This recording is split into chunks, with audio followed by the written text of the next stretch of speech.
Hello दोस्तों, कैसे हैं आप सब। उम्मीद करते हैं आप तमाम लोग खैरियत से होंगे। मैं हूं आपका दोस्त इमरान खान और आप देख रहे हैं आपका अपना यूट्यूब चैनल अहमद इन्फो। तो कुछ अच्छी खबरें भी हैं, कुछ बुरी खबरें भी हैं। तो सबसे पहले बुरी खबरों से शुरुआत करते हैं ताकि बाद में अच्छी खबरें बताकर उसको बैलेंस कर दिया जाए। तो देखिए, मिनिस्ट्री ऑफ ह्यूमन रिसोर्स की तरफ से कहा गया है कि अब डोमेस्टिक वर्कर को भी सालाना टैक्स देना होगा। सालाना टैक्स जैसे कि आप लोग जानते हैं यहाँ पर कि लगभग 9,600 रियाल हर महीने की 800 रियाल जो है फीस होती है वो देनी होगी। लेकिन इसकी कंडीशन बताई गई है। इसमें कहा गया है कि ये ऐसे कफीलों के ऊपर लागू होगा जिनके पास 4 से ज्यादा डोमेस्टिक वर्कर काम करते होंगे। सऊदी के लिए 4 डोमेस्टिक वर्कर की लिमिट रखी गई है और नॉन सऊदी के लिए 2 डोमेस्टिक वर्कर की लिमिट रखी गई है। यानी कि जो सऊदी अरब के नागरिक हैं वो 4 डोमेस्टिक वर्कर अपने यहाँ काम पर रख सकते हैं। डोमेस्टिक वर्कर जैसे कि साय खास, खद्दामा, सगाला वगैरह या हारिस वगैरह, इनको डोमेस्टिक वर्कर कहते हैं। तो अगर ये 4 से ज्यादा रखेंगे तो जैसे ही 4 से 5वां होगा, एक पर 9,600 रियाल टैक्स हो जाएगा। तो ये सऊदीज को देनी होगी। अगर वो ज्यादा रखेंगे, 2 ज्यादा रखते हैं, 3 ज्यादा रखते हैं, तो ये इसी तरह से डबल तिबल होता जाएगा। इसके अलावा जो नॉन सऊदी हैं यानी कि सऊदी अरब के इकामा होल्डर, उनके लिए 2 लिमिट रखी गई है। 2 से जैसे ही वो तीसरा डोमेस्टिक वर्कर हायर करते हैं वैसे ही उन पर भी ये फीस लागू हो जाएगी। एक ज्यादा रखेंगे तो 9,600, दूसरा रखेंगे तो ये डबल हो जाएगी, तीसरा ज्यादा रखेंगे तो ये तिबल हो जाएगी। हालांकि इसमें कहा गया है कि मानवीय केसों में लोगों को छूट दी जाएगी, यानी कि ह्यूमैनिटेरियन केसेस जो होंगे उसमें लोगों को छूट दी जाएगी कि वो 4 से ज्यादा डोमेस्टिक वर्कर भी अपने पास रख सकें। कैसे केसेस? जैसे कि किसी के घर में कोई डिसेबल्ड है, यानी कि वो हैंडीकैप है या विकलांग है हिंदी में जिसको कहें, उसको 24 घंटे एक पर्सनल आदमी की जरूरत है। तो ऐसे केसेस में 4 से ज्यादा भी डोमेस्टिक वर्कर रखने की इजाजत होगी। इसके अलावा कोई लंबे समय से बीमार है जिसको हमेशा एक आदमी की जरूरत है, या इस तरह का कोई और केस जिसमें लोगों को पर्सनली हमेशा एक आदमी की जरूरत है, 2 आदमी की, तो इस तरह के मामलों में छूट दी जाएगी कि वो 4 से ज्यादा, और जो नॉन सऊदी हैं वो 2 से ज्यादा भी डोमेस्टिक वर्कर रख सकते हैं। अब इसको 2 फेज में लागू किया जाएगा। इसका पहला फेज शुरू होगा 11 मई 2022 से, यानी कि 2 महीने बाद, और इसका दूसरा फेज शुरू होगा 30 अप्रैल 2023 से। यानी कि इन दोनों के दरमियान में 1 साल, 1 हिजरी साल का फर्क रखा गया है। अब आप इन दोनों फेज का फर्क समझ लें। पहला फेज जो 11 मई से शुरू होगा उसमें कहा गया है कि अभी अगर किसी के पास में 4 से ज्यादा डोमेस्टिक वर्कर काम कर रहे हैं या नॉन सऊदी के पास में 2 से ज्यादा डोमेस्टिक वर्कर काम कर रहे हैं तो वो कर सकते हैं। मतलब 4 से ज्यादा भी अभी हैं तो कर सकते हैं। लेकिन 4 से ज्यादा होने के बावजूद भी अगर वो कोई नया डोमेस्टिक वर्कर हायर करते हैं तो उस पर तुरंत ये टैक्स यानी कि 9,600 रियाल देने होंगे। यानी कि अगर पुराने डोमेस्टिक वर्कर 4 से ज्यादा आपके पास पहले से मौजूद हैं तो आपको अभी छूट है, और ये छूट कब तक है? 30 अप्रैल 2023 तक।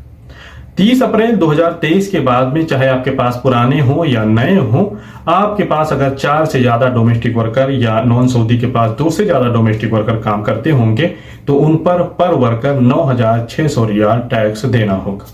अब ये तो हो गई बुरी खबर। अब अच्छी खबर देख लेते हैं। अच्छी खबर यह है कि डोमेस्टिक वर्कर का ऑक्यूपेशन यानी कि प्रोफेशन चेंज करने का ऑप्शन किवा की वेबसाइट पर ऑनलाइन दे दिया गया है।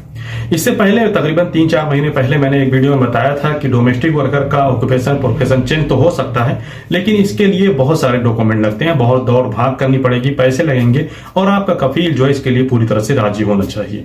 लेकिन अब जबकि ये किवा की वेबसाइट पर ही इसके लिए ऑप्शन दे दिया गया है तो अब आपको ज्यादा डॉक्यूमेंट की जरूरत नहीं रहेगी।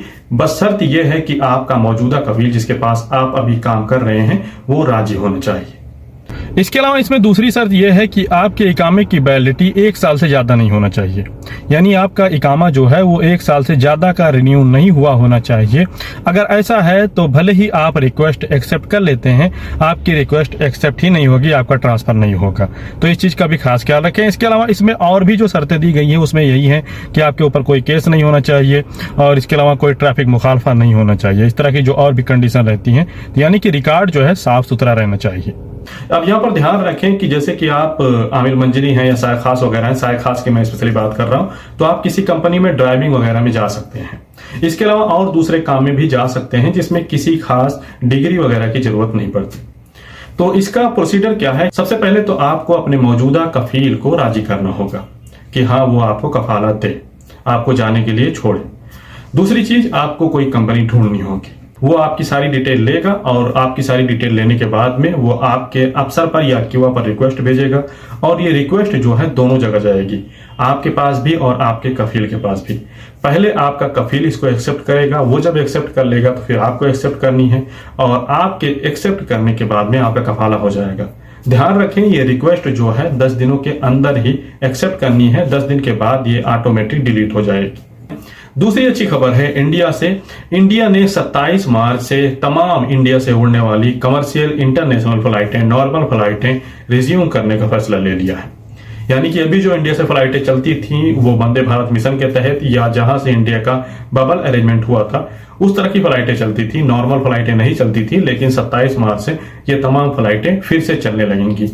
ये उसी तरह से चलेंगी जिस तरह से कोरोना पैंडेमिक के पहले चलती थी। इससे फायदा ये होने वाला है कि जैसे कि अभी जानते हैं इंडिया से आप कहीं भी जाते हैं तो टिकटों के रेट जो हैं बहुत हाई फाई हैं। तो कमर्शियल नॉर्मल फ्लाइटें ओपन होने के बाद में इसमें बहुत हद तक कमी आएगी। इसके अलावा किंग फहद काजवे अथॉरिटी ने कहा है कि जो लोग सऊदी अरब से किंग फहद काजवे के जरिए बहरीन जाएंगे तो अब उन्हीं लोगों को किंग फहद काजवे के जरिए बहरीन जाने की इजाजत होगी जिन्होंने तीसरी डोज ली होगी, बूस्टर डोज। इसमें ना तो कोई टाइम दी गई है, ना तो और कोई कंडीशन दी गई है, ना तो पीसीआर टेस्ट। सिर्फ एक ही शर्त है कि उसने तीसरी डोज ली हो, भले ही उसको दूसरी डोज लेने के कितने भी महीने बीते हों, 2 महीने, 3 महीने, 4 महीने, जो भी। इसके अलावा मिनिस्ट्री ऑफ हज एंड उमरा ने कहा है कि अगर कोई उमरा परमिट लेता है या रियाजुल जन्ना में जाने का परमिट लेता है तो उसका परमिट जो है तभी एक्टिवेट होगा जब उसके परमिट के टाइम का 6 घंटा बाकी रहेगा।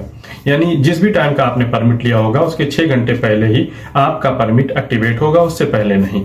अब यहाँ पर प्रॉब्लम ये थी कि बहुत सारे दोस्त जब भी परमिट लेते थे तो उनका परमिट जो है अनएक्टिव बताता था, जिसको लेकर बहुत सारे दोस्तों के सवाल लेते थे। तो इन्हीं तमाम सवालों को देखते हुए, इनका जवाब देते हुए मिनिस्ट्री ऑफ हज एंड उमरा ने कहा है कि जब भी आपका टाइम रहेगा उसके 6 घंटे पहले ये एक्टिवेट हो जाएगा। इसके अलावा जैसे कि आप लोग जानते हैं कि सऊदी अरब में कोरोना से रिलेटेड तमाम नियम कानून ढीले कर दिए गए हैं, लगभग खत्म कर दिए गए हैं। तो यहाँ पर साउन इस्लामिया ने कहा है कि जो छोटी मस्जिदों में जुमे की नमाज होती थी अब वो नहीं होगी, इनको सस्पेंड कर दिया गया है, खत्म कर दिया गया है। अब जैसे कोरोना पैंडेमिक से पहले बड़ी मस्जिदों में जुमे की नमाज होती थी उसी तरह से नमाजें होंगी। उम्मीद करते हैं वीडियो आपको पसंद आया होगा। फिर भी कोई सवाल है तो कमेंट करें, चैनल पर नए हैं तो सब्सक्राइब करें, वीडियो को लाइक करना, दोस्तों के साथ शेयर करना ना भूलें। मिलते हैं किसी और वीडियो में और नई जानकारियों के साथ, तब तक के लिए अलविदा। बहुत बहुत शुक्रिया, थैंक यू।